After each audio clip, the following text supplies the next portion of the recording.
Welcome everybody. We're going to try this again. I'm still running with a new environment here, new equipment, or at least a rearranging of equipment, and getting my intro timing and getting all the pieces worked out. It's I think I'm a better CISO than I am an AV person. So we're just going to go right into this stream here. So tonight we're talking about what is a CISO. This is a topic that comes up a lot within the cybersecurity community, both with people who are CISOs, those who want to become CISOs, but also organizations who need CISOs. And it's an interesting topic and has a lot of pieces to it. So when I say CISO, sometimes it's a CISO. I had somebody call it a CISO earlier in the day. It's a Chief Information Security Officer. And that role, that concept, has not been around for very long, actually. 1995 is when the first person with that CISO title came about. And we'll talk about that in just a minute. But a lot of organizations have CISOs. A lot of them need CISOs. And that's really what I wanted to talk about tonight. There's a lot of misunderstandings of what a CISO is. There's lots of different kinds of CISOs. So I wanted to get right into it and talk about these things, these roles, these responsibilities, and the requirements that we have for this title, this person. Now, I've got a fair amount of notes here. We probably won't get through all of them, but let's have a little fun. So, when we talk about what is a CISO, if you were to ask leadership, what is a CISO? They're going to be looking for somebody who is in charge of information security. This concept of a chief is generally a leadership position.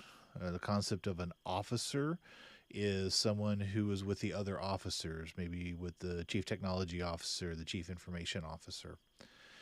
And that I've seen hundreds of different organizations with CISOs of different levels of authority and responsibilities, and they have lots of different organizational structures with this.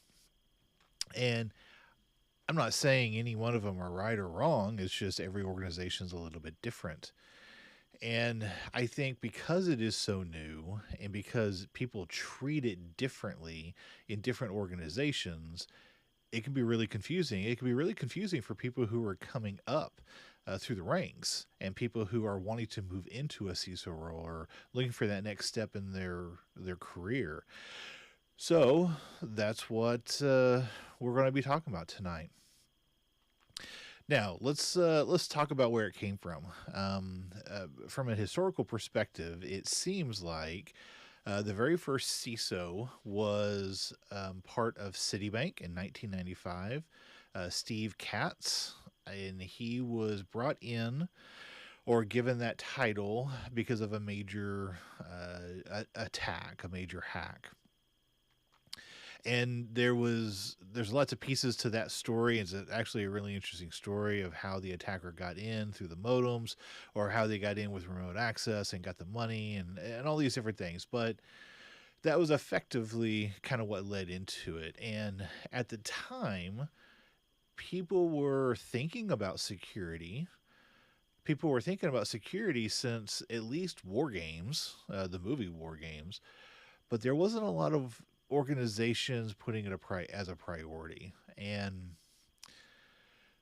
actually we can tell that today because there's a lot of organizations, some are very old in terms of been around a long time, that don't have CISOs. They don't have security professionals. I'm going to say that the CISO role really came and grew out of that need of having IT services and having a presence on the network or on the internet, and having someone doing checks and balances and verifying and validating the security controls that you implement within the organization based off the types of attacks that were coming in. So it's a critical role, but people do it a little bit differently. And When you have a major hack, usually that gets people starting asking questions. What could we have done different? What should we do different? How do we otherwise make sure that we're safe? Our computers are safe, our network is safe, our people are safe. Thus, the role of CISO. Now, let me tell you, my entry into being a CISO, I guess it kind of came into being kind of an odd way. We we knew we needed security. We knew that the organization was seeing other orgs of similar size, of similar um, setup. They were getting attacked and they were getting hacked and they were having issues. So leadership started putting together a plan for having a security team. I had been part of the computer security response team for several years, and I was already a chief officer. I was chief services officer at the time. So I was managing help desk, I was managing computer support for different parts of the organization, front end support, all of the, many of the users. And I had been there a fair amount of time, but I had also been a volunteer in the computer security response team.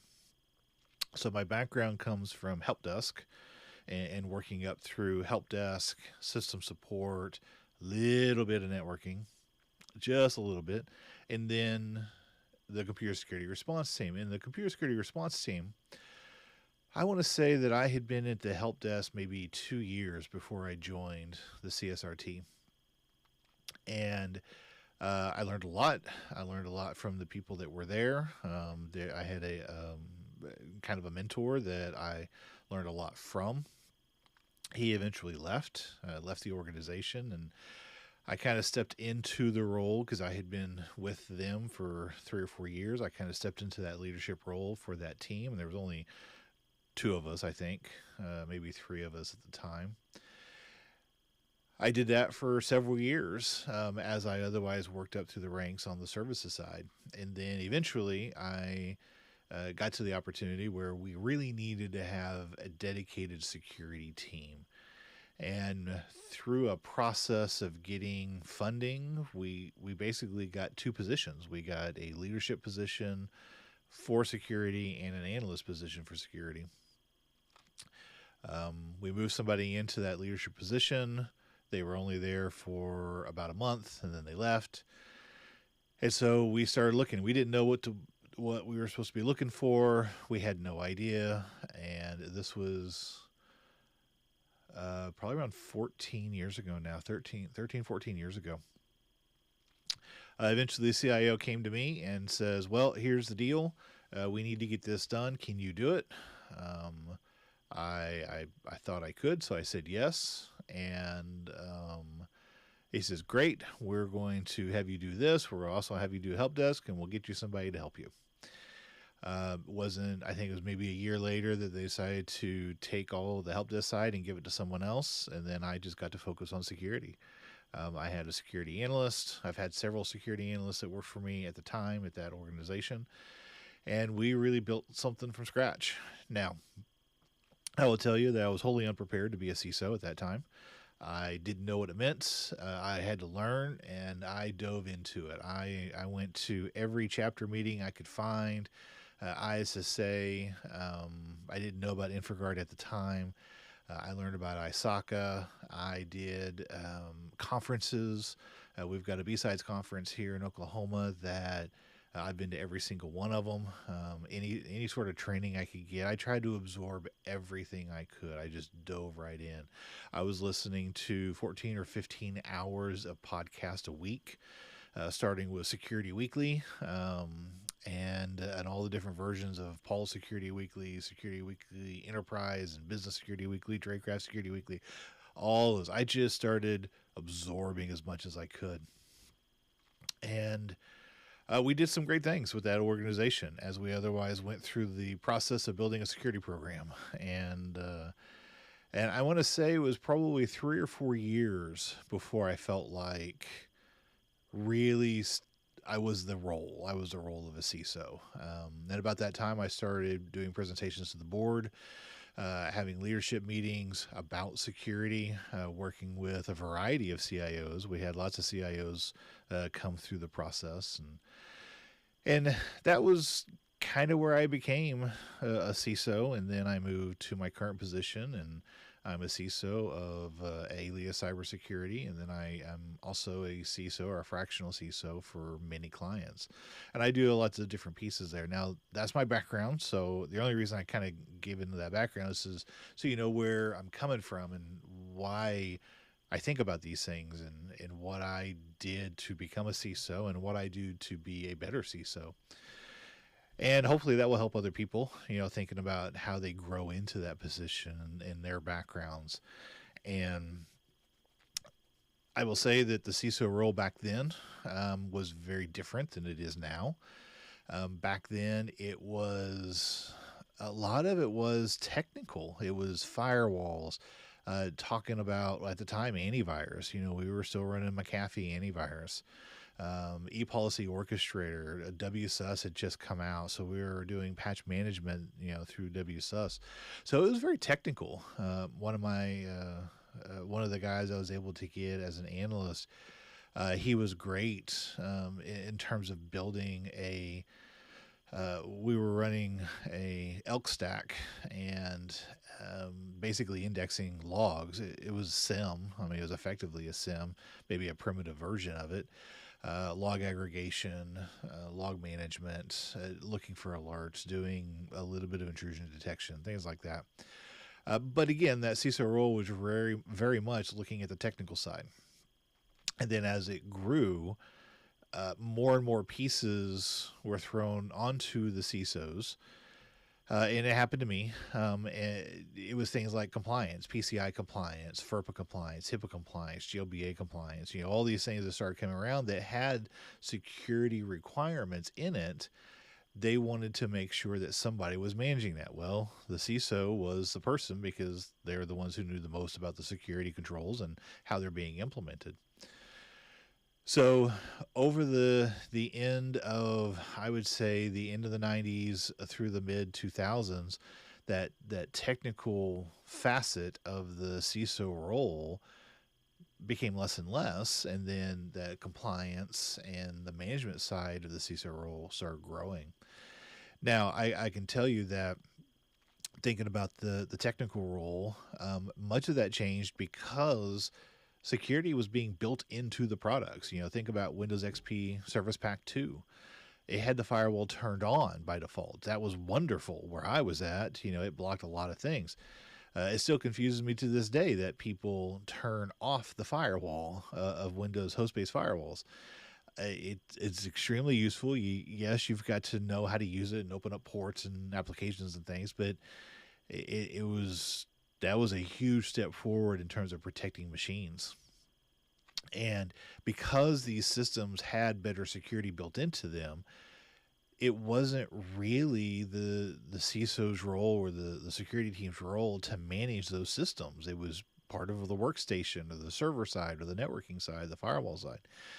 So security kind of moved out of doing hands-on technical things and more into oversight and validation and verification. And I think that was very evident in the CISO role because what we were doing is making sure that people were using those tools, making sure we had reports and metrics that talked about what those things were doing. And then we were actually talking more up to the leadership side, whether it be senior leadership, you know, the CEOs, the presidents, or even beyond that on at the board level. I remember my very first board meeting. I was not prepared for it, and I got in there, and they started asking me questions, and I got to talk about stuff, and I did a little demo, just kind of on the fly, which I don't ever advise doing live demos in front of the board, but I did it, and it turned out well. And one of the things that I was very fortunate to have is after that demo, people had really good questions. And those questions came with money. So they gave me additional funds to make sure that we were able to protect the organization. And so I got a taste of being a value add to the leadership team and to provide good value to the board turns around and allows me to do more things within security. So that board interaction was really important. So all that said, that moving from that technical side to managing the board side to or managing reports for the board to having regular meetings with the senior leadership, it was a huge change. And I know a lot of CISOs that don't like talking to the board. They very much like the technical side. And we're going to actually talk about that a little bit later because we're going to talk about the different kinds of CISOs and why we need them and what organizations are looking for from them. But I know a lot of CISOs that they really get anxious when they have to go in front of the board. And that comes with practice and a little bit of training and things. And I've done training sessions with people, mentoring them, helping them through that anxiety to talk from in front of leadership or in front of the board. And I'll tell you, it makes a huge difference. When you start moving to that next level of being a CISO at that level, you can do so much good things in the organization. When you're at that level, though, one of the things that comes back to you is problems, whether it comes from the compliance problems or legal problems. If there's a legal issue, a CISO is going to be involved in it, and that's okay. That there's nothing wrong with that, but there are skill sets that you have to learn because of that, and I think that those are really, really important as you grow into that role. Or as the position grows, there are expectations. I know I was talking to one organization that had one CISO. They left, and another CISO came in, and they had a different skill set. And they had a lot of difficulties with that new CISO because he was not able to do some of the things that they needed him to do. It was just not a good fit. And so I've got we're going to have a couple of sessions, through Sleepless, talking about how to look for the right CISO, how to ask questions so you can get the right one. Again, the different types that we're going to talk about. Now, thinking about the CISO, think about my time as a CISO. Things have changed significantly. When we go back to the early 2000s, mid 2000s, late 2000s, there was a lot of things that changed. One of them is just the vast expanse of the internet, moving from on-prem solutions to cloud solutions. I mean, I remember my very first Gmail account when I got invited to it, and that was very different than having the old email on Centum and Pine, on the old systems. And then we moved into Pop and IMAP, or we had Pop, then we had IMAP, and then we moved into Outlook. Well, then we started getting Outlook Web Access, but then we had cloud services like Gmail, all these things. I mean, I remember Netscape Navigator that had the email client built into it, and we had to send that, or we had to connect that to the IMAP and Pop. And then all of a sudden, we just had web versions of email. And now almost everything we do is web versions, whether it be Office 365 or Gmail or other things. So the environment has changed significantly. And if we think back, when we started talking about technical CISOs, they had to protect the organization really at that firewall. They had to contain that network so that things couldn't come in and do bad stuff to your network. But that was all they had to think about. Well, as we moved into the cloud environment, quote, cloud environment, then we had to start broadening what we were thinking about and how we had to deal with that. Now, the thing about it is our security controls are still the same. It's just from different parts. We had to start thinking outside of our immediate environment and start thinking about that remote environment, whether it's just remote people or remote vendors, remote services, software services, infrastructure as services, whatever. But the controls are the same. Take a look at the CIS controls, the 18 controls.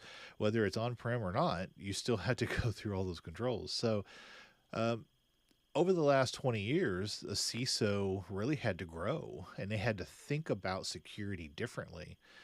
And I know a lot of people had a lot of trouble with that. And that was really hard for them because you couldn't, if you if you're used to having your controls in one place and now you've got to expand those controls out, it feels like a lot of chaos, and it was difficult for them. And because of that, there was a lot of we talk about CISOs saying no a lot. Some of that is because it's appropriate. We have to say no sometimes. And then some of it was because they just didn't know. They didn't know how to secure cloud environments. Maybe no one did at the time. We didn't know how to secure Amazon. We didn't know secure software development lifecycle for new applications. That stuff wasn't even a term back, 15 years ago, 20 years ago. At least from the broad public's point of view. So because of those changes, a CISO has really had to adapt. They've had to continue learning about new technologies, learning about new security controls, how to implement our concepts, our secure concepts, again, that CIS 18, but how to get them to be in new environments. And that's really, really important because you've got to protect your data everywhere. You got to protect your people everywhere. And the environment today is very different than it was 20 years ago. So things have changed. Things have changed for CISOs. Another thing that has been huge is back then we were really thinking about systems and networks. And a lot of times CISOs now have to think more about data. And I will say that I like saying when I'm talking about my privacy stuff that your CISO was your original data protection officer or DPO. And it is true. Our job was to protect those systems. Maybe people weren't thinking about the data on those systems specifically, not until we started having a huge amount of data breaches. And then it's like, oh, maybe I need to protect the systems. And what I try to do is I start with the data. How can I protect the data? Because that reduces my scope down from a security perspective. And then I start expanding out to include the systems and the networks and such. But that's something new. In fact, there's a lot of CISOs out there that find it really difficult to think about the security of data. They don't really understand it. A lot of it is compliance data, but it's not until you start doing things like data inventories, data impact assessments, data flow diagrams, until you start really understanding where your data is at, it's really hard to secure it down. Now, a lot of people will say, well, we're going to secure everything. That's not possible. I have never seen any organization that was able to secure everything. I have seen many organizations that were able to secure down their specific environments for in-scope data, whether it be HIPAA data or PCI data or whatever it is. But I've never seen one that could secure everything. It's just too much. Too many people, too many systems, too many parts of the network. So those are the current challenges for CISOs, and they've got to think about that. It can be hard. And again, when I started Sleepless back several years ago now, it was very much here are some things that I do as a CISO. You might get something out of it as well. And I want to get back to that. And, I am writing a book right now that is the CISO Field Manual. And it is to help CISOs get through the bits and pieces of their job. Maybe they don't have a lot of experience in it, and it gives them guidance and what to do and how to think about it. Maybe some example forms or checklists or policies, procedures, whatever it may be, but it gives them a reference to be able to be a better CISO. Because this stuff is hard. This stuff is hard to think about. It's hard to keep your mind wrapped around it. And one of the jokes is that I created this because I don't sleep at night. A lot of my staff tell me that. And I don't sleep a lot. That's why it's called Sleepless in Cyber, because we spend a lot of time trying to make things are protected. Therefore, we don't sleep a lot. Now, let's talk a little bit about the role of a CISO. We talked about kind of why it's important and what we've talked about, of the things, how they've changed over history, but let's specifically talk about where does a CISO role live? And that's That is huge. And it's hotly debated among CISOs. Where should a CISO role live? Um, I'll tell you, I don't think there's a right or wrong answer. I think every organization is different. They have different needs and different requirements. They might need a CISO that is very technical, and they might live very close to IT, maybe even under a CIO, sometimes under a CTO. And they're very much focused on the technical aspect. They want to make sure they have uptime, make sure their systems stay up. There are times that the CISO will report to senior leadership, like a CEO or a president, and that's more of a strategic position, more at an enterprise level position, and that's really about making good decisions within the organization, probably. And those are two different skill sets, by the way. Having a CISO be able to jump back and forth between those is hard to find. They really need to have a lot of experience, and they need to have a lot of growth. Basically, they need to see a lot of problems to be able to fix these problems for other organizations. Now, there are times you have CISOs who report directly to the board, or a risk committee of the board, an audit and risk committee. I was very fortunate because I had dotted lines to the audit and risk committee, to the president, and to the CIO. So I had direct lines communicating with people, and I was able to tell them the things that I saw and how we needed to fix them. Uh, that can cause problems. Whenever you have dotted lines, you will be pulled in multiple directions, and they may not be parallel directions. I had a particular situation where there was conflict between the CIO and senior leadership, and I got pulled in different directions because of that. Again, I always had great support from the board, great support from senior leadership, but sometimes you get into politics. That's just human beings. We live in a world where we have to deal with social issues, and politics is a social issue. And I'm not talking about politics in terms of government or anything. I'm talking about politics between people struggling to try to make a name for themselves, try to put themselves in the right position. There's a lot of things that you got to deal with, especially when you're the person that may be investigating them or managing some of the things that they're doing within the organization down the line, like telling their IT people what to do and what not to do in terms of security. So, as it relates to kind of those different levels, the CISO can live in any one of those. They can live in IT and report to the CIO or the CTO. They can live next to the CIO and the CTO, and they all report to the CEO. And then there are times where a CISO will report above that CISO, that CEO. They'll report to that board. And I will tell you, I have seen it grow. It grew for me, and it's grown for other people. So you might start out as a technical CISO, or a strategic CISO, and it grows. It grows into that enterprise level or even the leadership level. I've seen it grow down too. I've seen it where somebody comes in as a political CISO, and they had to learn very quick the technical because they didn't have anybody else. So I would say don't be hard set. Where you're at. Be flexible. Some of the best CISOs I know, they can do everything. They're very comfortable going and standing in front of a board, and very comfortable going and sitting in front of a keyboard. And I think that those are very valuable skill sets. You don't have to have either one of them to be successful, but I think the more skills and experience you have, the more successful you'll be in the variety of roles. And that's actually, that belt over there, the CISO showdown that we do.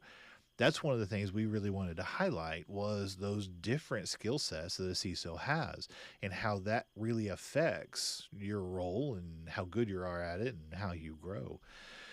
And I'll tell you, every time we do the showdown, we have a lot of fun at it. But I always have people coming up to me and it's like, we didn't know that's what you guys did. I never knew. I had a a graduate student who came in. Finishing his PhD, I believe, and he comes up to me and he says, "They never prepared me to do that. I've got a PhD in cybersecurity or a master's, I don't remember which, but he says, I don't have those skill sets. How do I get them?" Well, we sat down and we talked for half an hour, and I gave him some ideas and kind of helped him through some of the questions that he had on it. But it comes from experience, honestly. And I'll tell you, the people who have done well in the showdown have a fair amount of experience, a variety of experience, in both technical and policy and management and leadership. And that's what you need to have as a CISO. One of the things that everyone has to keep in mind is a lot of times CISOs are required. It may be required by a compliance. There may be a contractual requirement. There's a whole variety of different things. It may be a board requirement that an organization has a CISO, and that CISO is, and because of that, that's where some of the different kinds of CISOs comes in, because they may be selecting the wrong kind of CISO because they have to select someone and they don't know who to get, and or they may need them for a particular reason. I do a lot of cleanup in organizations, so I'll go in their organization. They may not have the greatest security program, but I come in and I advise them how to clean that up, and that's a very specific skill set that a lot of CISOs may not have, and it can be difficult to know how to do that.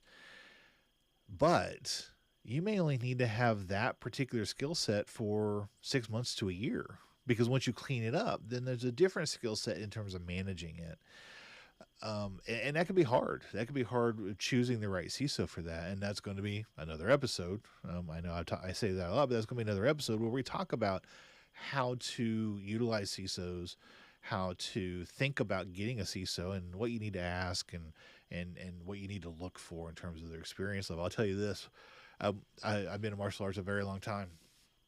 And one of the things many years ago that I started doing is, when you're young in martial arts, and you meet another martial artist, you ask them, what is your rank? So you kind of get an idea where they're at. And, after so much time, you kind of stop asking that question, because the rank is not important. Now, when I'm talking to someone, I'll ask them, how long have you been training? You take a black belt who's been training for 2 years and a black belt has been training for 35 years, they're in very different places in their martial arts career. And CISOs are kind of the same thing.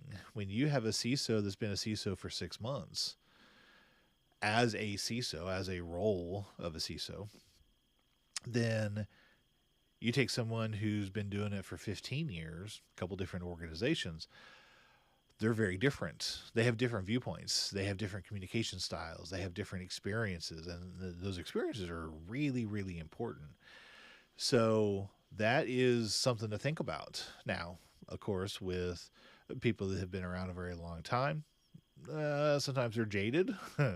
I've seen that, where they have very specific mindsets, and sometimes you got to mold them to a different way of doing things.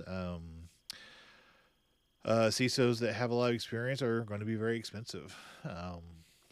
I will tell you, it's really interesting. I've seen CISOs from very large organizations that they were really, really good at one thing, and they had a whole team of people with them that did all the other stuff, and that was great. And then they moved to maybe a smaller organization where they had to do more, and they hated it. They absolutely hated it. They didn't fit that process.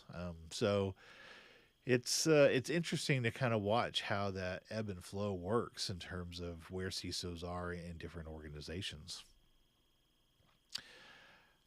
Let's talk a little bit about what CISOs do nowadays. And I can talk a little bit about what I do, and I've got lots of different clients that I do different things for. But a lot of times we will do basic security programs and basic security controls within the organizations.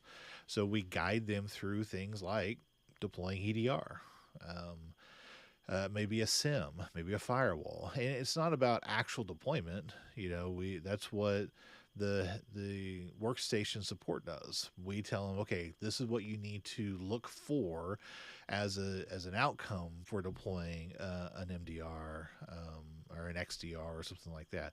This is what you should have the firewall do in terms of its effect on the network.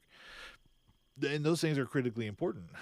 That's just the basics of being a security professional. So a CISO will lead that. A CISO will lead those processes in the organization. They also do policies and procedures. I do a lot of stuff on policies, mostly because there's a lot of requirements out there. There's a lot of specific compliances, whether it be HIPAA, GLBA, or any of those that say you need to have this policy, maybe an incident response policy, maybe a data security policy, maybe acceptable use policy, all these different policies. And policies aren't difficult. Take that back. They're not complicated, but they can be difficult because you have to fit the policy to the organization. A lot of people will take cookie cutter policies that they get from another organization and change the name, and poof, they have a policy. But it's not actually a policy within that organization. It's not being communicated. It's not being enforced. People don't know it. It's not really a good situation when you do that. So I build a lot of policies that is custom for organizations. And that's a lot of what CISOs do, is they help build policies and procedures within the organizations to meet those requirements of security. Because they're doing that, they're also doing risk assessments. They're evaluating risk within the organization and communicating that risk to someone, whether that be the board or leadership or even the other direction if they're to the individual departments. I do a lot of that where I meet with individual departments every week and I talk to them about some of the risks that they're seeing, how to mitigate them, what they need to think about in terms of data privacy and data security. And then we build new policies or new procedures to meet those requirements. With all of that, a lot of what we do is meetings. I do a lot of meetings. There are days people look at my calendar and they're like, yeah, I don't want your job. But I think it's really important because the more you're interacting with people, the more you can help them understand what the security requirements are. And I think that's critically important. If you can't get the people to do the security, then you can't win. I mean, there's no way you're going to have a secure system if you can't get people to do better security. And a lot of that comes down to they have to know what the security requirements are. Sometimes they don't. I've been into many organizations that never knew that they had to do a yearly SAQ for their PCI compliance. They says, well, isn't my bank taking care of that for me? No, they're not. So those things is something the CISO needs to be aware of and be able to communicate to those people through meetings. I'll tell you, I have meetings across the board every single week. I've got some meetings that are senior leadership. I've got some meetings that are working with the networking team and the help desk team. And we're writing a batch script to deploy this thing. That's part of it. That's just the role. Especially if you've got all of those pieces that you've got to think about and take care of. Now, some of the things that I really enjoy doing at the organization is vendor management. So as we deal with security for our vendors, you got to work with the vendors.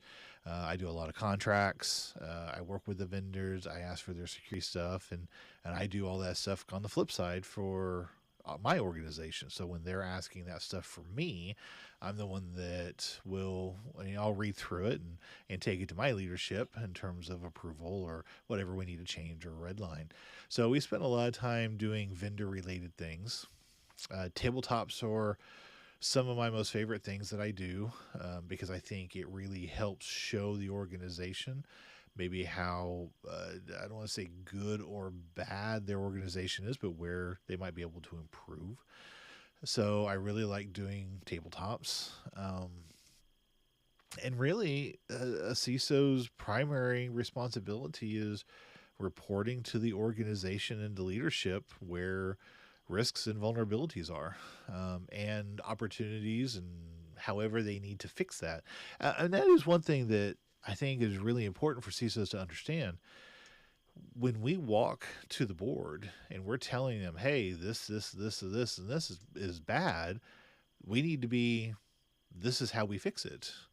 I never went to the board. I never went to leadership without, or I never went with them with a problem without several solutions. Now, those solutions might be, here's one that costs this much money, here's one that costs this, amount of money, and here's one that doesn't cost any money, but we have a lot of resources we have to devote to it.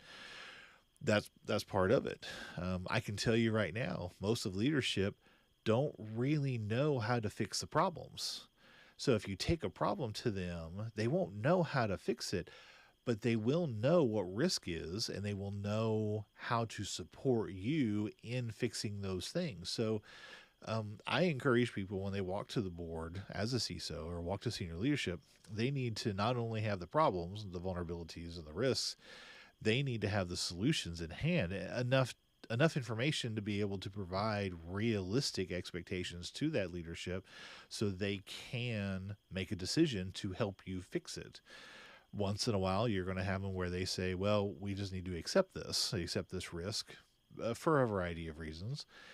And there's nothing wrong with that, except as a CISO, you still need to mitigate those risks. You need to make sure that even though they're accepting it, you're mitigating it as much as you can. I guess the takeaway on that is nowadays CISOs are spending less and less time at the technical level on the keyboard and in the tools, and more at the leadership level making decisions. And I think that that's appropriate. And I think that's where we need to be. CISOs, a lot of organizations have problems in those areas. I've seen a lot. Here's another thing. I've had a lot of leadership who have reached out to me saying, we're not getting this thing from our security team or our IT team. How do we make this better? So everyone understands these things that we need to do. They may not know how to get there, so they trust that CISO to help them get there. And sometimes it's just about communications, getting that right communication between leadership and IT. That is a huge one that I see as problems in a lot of organizations. So those sorts of things are something to think about. Now, I've talked several times. We're getting up there on 45 minutes. So I do want to talk about the different kinds of CISOs, because I think this is incredibly important. I think it's important for people to understand the different kinds so they know kind of where they fit. So I've talked a lot about technical CISOs. These are engineers. These are people that have come up through the ranks on the engineering side or on the computer side, system side, networking side, and they've grown into a leadership position. They had an interest in security, and they moved into that role as a CISO. Now, sometimes when I say CISO, that title might not actually be CISO. They might be Director of Security or something like that. But the organization may consider it that CISO position. Now, as a technical CISO, I can tell you, I know many of them that they spend all day long working in the tools. And they do not go and talk to leadership. They don't have that access. They might only talk to the CIO. So they report to a CIO.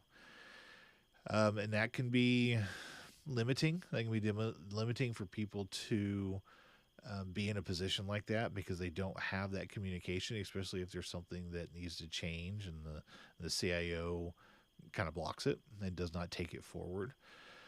But that technical CISO, I see it all the time, and it's really important for, if you are a technical CISO, to grow into that more leadership position, that management side, and gain that confidence from the organization in your skill sets. Another kind of CISO is a political CISO. Now, a political CISO is they are leadership. Usually, it comes from leadership, and a lot of times they don't even have security backgrounds. I've met several CISOs that came in. Maybe they were a CEO, maybe they were a CIO, but they did not have the technical skill sets. They did not have a security background. A lot of times, I see these come in when there is a political change up happening, and a trusted advisor needs to be put in over a team. And so they choose someone, maybe not because they have a security background, but because they had a relationship in some way with the leadership team, that now they're going to be in charge of that. Now, a political CISO, there's nothing bad about a political CISO. They have a very specific role. They generally need to have a really strong team, or they need to build a strong team, because they may not have those technical skill sets or that background to understand the security controls that are needed within the organization. So, whereas the technical CISO doesn't know the political CISO really doesn't know the technical side. So there needs to be a balance. You need to build those processes or build that team to be able to support those pieces. Now, a strategic CISO, this is a little bit different. This is a CISO that comes in for a particular reason. They may come in to build that program or to change the program, maybe meet a particular requirement. They might be short term. They're coming in for a strategic purpose. They could do a little bit of each side, the political side and the technical side. They are risk focused. They really focus on the risk and how to mitigate those risks. They're also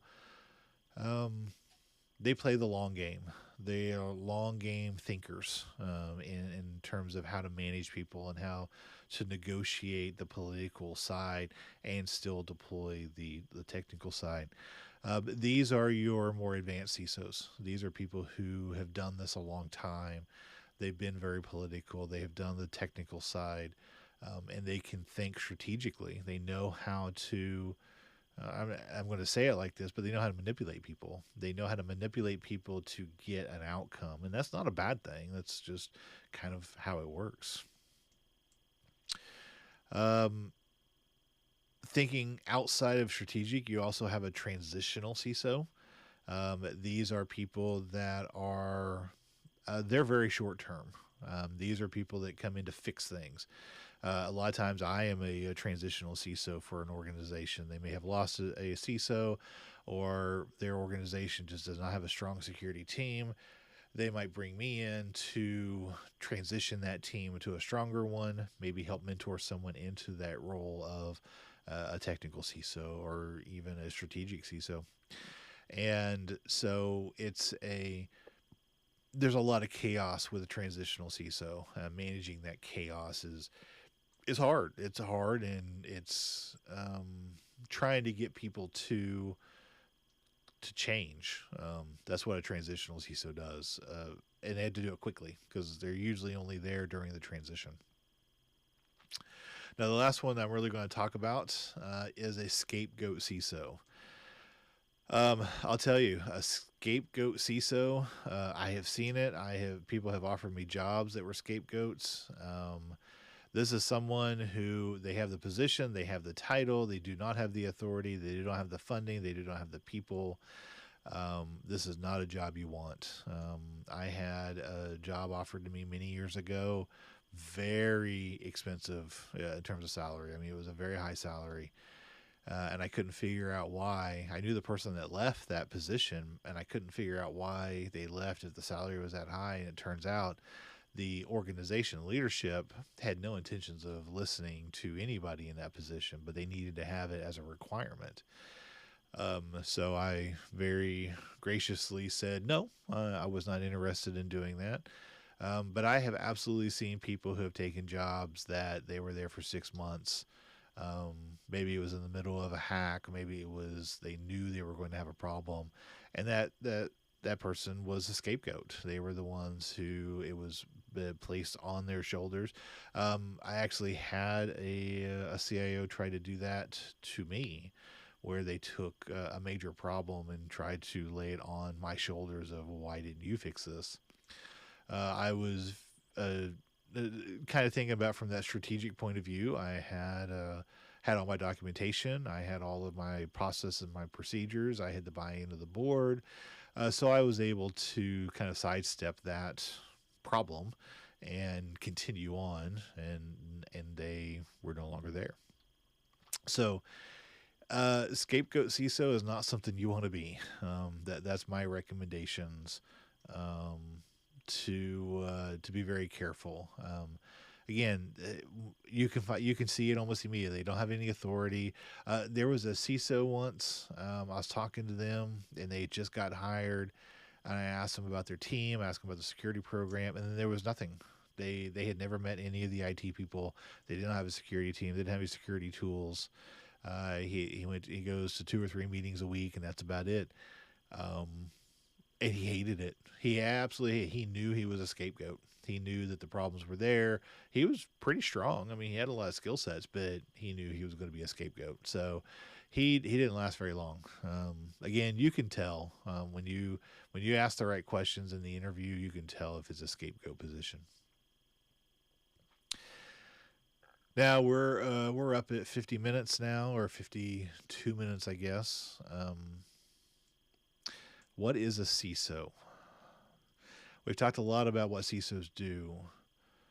Um, I guess if I had to answer that question right now, after all the stuff I just said, CISO is the person who protects people within the organization.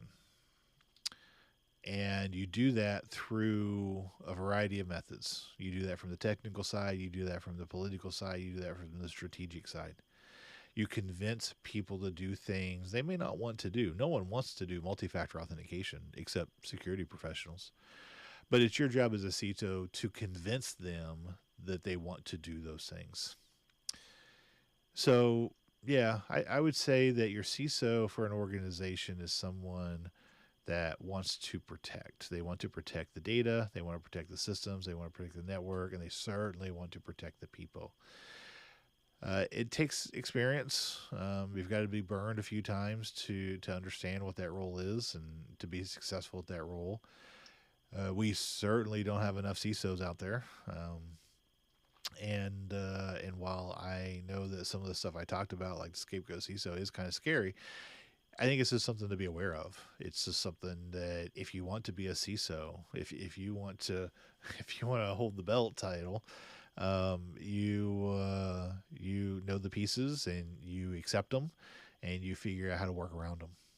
So, with that said, the what is the CISO is really just the first. This is the first, uh, really kind of. I think it's actually chapter 2, section 1 and 2 in the field manual. So it's just a small little piece, and we've only kind of covered the surface layer on it. And that's kind of what these sessions are going to be for Sleepless. But we'll get into maybe some more details about specific things, like how to find a CISO, how to apply for a CISO. And I hope you guys enjoy it. I really appreciate you. There's a handful of people that hopped on tonight, and I'm going to work on the technical details, but hopefully it didn't detract away from the content. So I hope everyone has a wonderful rest of the evening and the week. It's been cold. We've had rain, or we've had snow and ice for the last few days. And I think we have another cold front coming at us. So those are things that, as a CISO, does bring some risks. And we're actually going to do a podcast on the other, at my work podcast, talking about that, how to deal with the risks of inclement weather for the organization. So anyway, I hope everyone has a great rest of the week. I hope everyone is sleeping well. It is almost 1 o'clock, and I will catch you in a couple of weeks on our next episode of Sleepless in Cyber. Thanks, everybody.